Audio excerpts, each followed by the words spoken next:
Hello,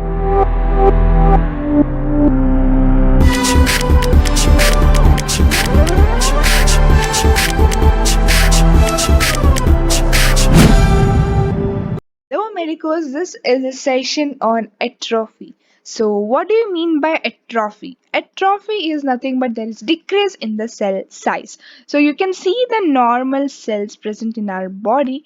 If you compare this diagram, you can see that there is decrease in the size of the cells. So, decrease in size of the cells is known as atrophy. Moving on to the definition of atrophy. So, what do you mean by atrophy? As I have said, decrease in the size of the cell, and cell number causes the decrease in the size of the tissue or the organ. So when there is decrease in the size of the cell, so automatically there will be decrease in the size of the organ or the tissue and makes it atrophy. So, what is the mechanism behind it? It might be mainly due to decrease in the protein synthesis, or it might be due to increase in the protein degradation. These are the two mechanical causes. So, moving on to the physiological and pathological causes. So, physiological causes is mainly during the fetal development, that is the atrophy of the thyroglossal duct, and also during the adult development, which is seen during the atrophy of the thymus, or the senile atrophy, which is seen in the older age people, where there is atrophy of brain, gonads, uterus, heart and other organs. So moving on to some more physiological and pathological causes. Physiological causes, remember four important causes. First is atrophy of the thymus gland. So there is atrophy of the thymus gland. Second is the atrophy of thyroglossal duct after the birth. There is atrophy of thyroglossal duct after the birth. Atrophy of ovaries and uterus after the menopause age. This is very important to note. So, atrophy of ovaries as well as uterus after menopause, and also atrophy of uterus after pregnancy or after the child birth. So these are the main physiological causes: atrophy of thymus, atrophy of thyroglossal duct, atrophy of ovaries and uterus after the menopause, and atrophy of uterus following the childbirth. Moving on to some more pathological causes, very important. First is during starvation. You can see there is decrease in the number of cells because you are starving.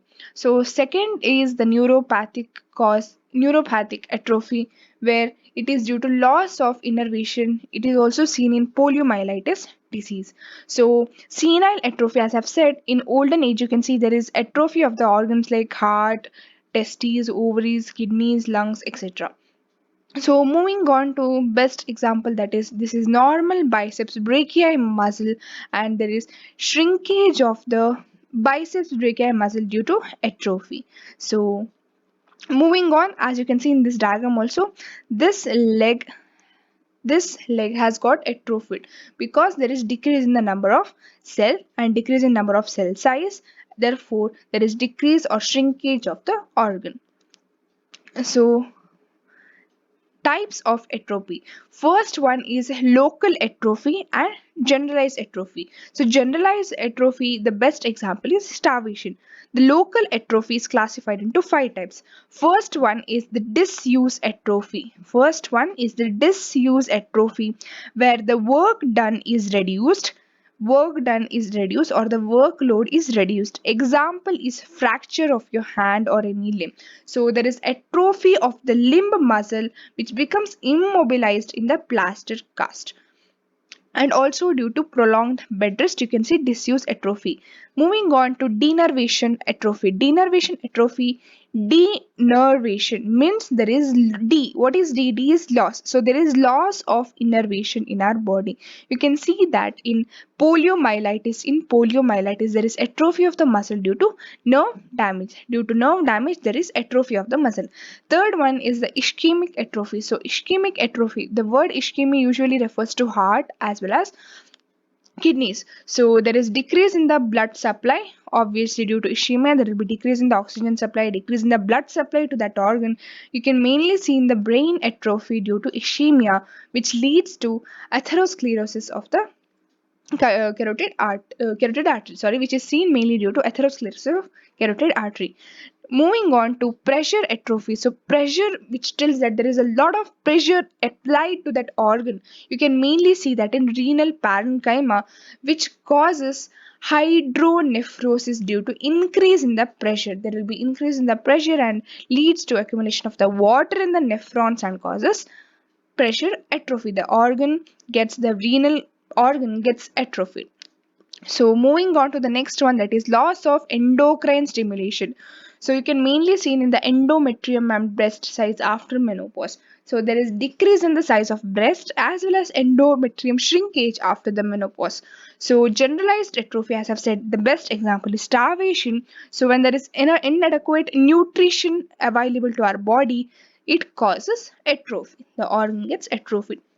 So the best example is protein calorie malnutrition. You can also see in kwashiorkor marasmus, etc. So as I've said, so this is the example for disuse atrophy, where there is decrease in the workload.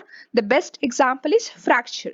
So atrophy of the limb muscle, where the muscle is getting immobilized. You can't move the hand because there is a plastic cast. Your hand is present, your hand is being stuck to this plastic cast, or prolonged bed rest can also cause disuse atrophy.